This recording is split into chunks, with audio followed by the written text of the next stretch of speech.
Hey everyone, welcome, I'm MisterBo, and in today's Destiny 2 video we're going to be taking a look at some new and some old returning exotics making their way into the expansion on May 8th. So let's start off by taking a look at some of the old returning exotics that we're going to be able to get our hands on. Firstly, we have the APOTHEOSIS Veil Warlock Helmet. Not a very popular choice in Destiny 1, it was very useful in Crota's End raid, but after that we didn't really see many people use this helmet, so hopefully the exotic perk on this armor piece has been changed slightly. Moving on, we then have the Armamentarium chest armor for the Titan, and looking at the exotic perk icon, it looks like it's got the same exotic perk, and that is the ability to carry 2 grenades on you. From there we can then move on to the Frosties, which are making a return. These were first introduced in the Rise of Iron, I believe, and they allowed you to have a tighter turn radius. I know a very popular choice for people in the Crucible, and I'm assuming it's probably going to have the exact same perk here as well. We then have the strangest looking exotic piece in Destiny 1 making a return, and that is the Eternal Warrior Helmet for the Titan.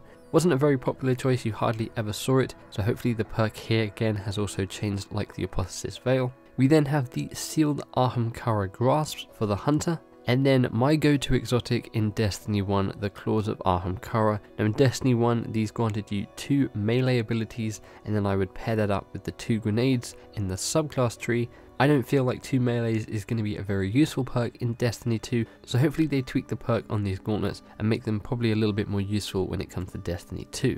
Now there's also a returning exotic weapon in the form of the Surus Regime, one of the classic Destiny 1 exotic weapons, first launched at the launch of Destiny 1 and then made a return I believe in either the Taken King or Rise of Iron. It's definitely going to be interesting to see how this weapon plays out in the Destiny 2 sandbox. We can then move on to some of the new exotic armor pieces and a weapon. So firstly we have the ASHEN Wake Titan gauntlets, which are looking really cool, though we don't really know what the perk on these are going to be. We then have the Ophidia Spaith for the Hunter. Obviously it's tied to the Ophidian aspect, we can see the snake design on it. It also has some knives, maybe it's going to give you some sort of perk that activates when you either melee or use a throwing knife. For the Warlock we have the SANGUINE Alchemy, a chest piece, and again we don't really know what this is going to do at this current time, but it does look pretty cool. We then have 3 armor pieces that are connected to the WORMGOD. Firstly we have the Hunter helmet, the WORMHUSK crown, a very interesting looking helmet. For the Titan we have the WORMGOD Caress, which comes as gauntlets, and I think these are very cool looking gauntlets. These will probably look very nice with maybe some of the raid armor. And then finally we have the Oculus Zol, a very interesting looking Warlock helmet. I'll be interested to see what this looks like with some shaders applied, and I'm also very interested to see what this is actually going to grant you.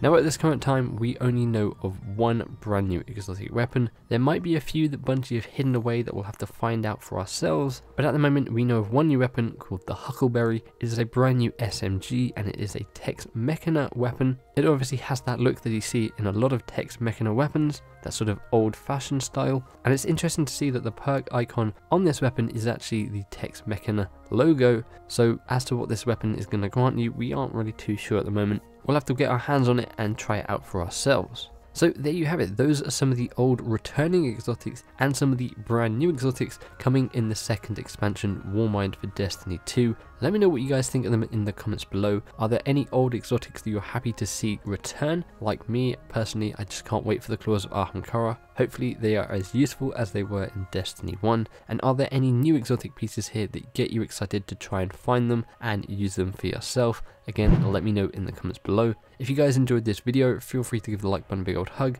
Subscribe for more Destiny content and coverage. Hit that bell to be notified when my future videos go live. Hopefully you guys have an awesome day. Thanks for hanging out with me, and I'll catch you in the next one. Bye bye.